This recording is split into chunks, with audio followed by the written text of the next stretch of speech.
போண்ணா நல்லா கடு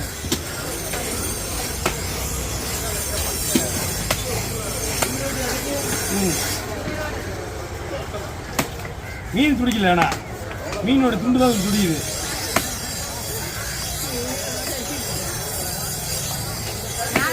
ஏன்னா இந்த மாதிரி மீனுங்களை உயிரோட பார்க்க முடியாது புரியுதுங்களா உயிரோட வெட்டணும்னா என்ன பண்ணுறது நம்ம தொழிலுமா இது நிறைய பேர் சொல்கிறாங்க ஏன் வீடியோ உயிரோட போடுறீங்கன்னா உயிரோட நான் போடல இந்த மீனை வந்து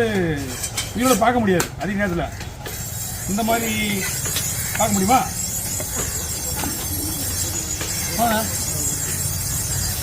ஐயோ தூக்கி பண்ணிக்குமா அது இவ்வளோ எவ்வளோ எங்கேயாவது ஒரு மீன் வெட்ட சொல்கிறா பார்த்தியா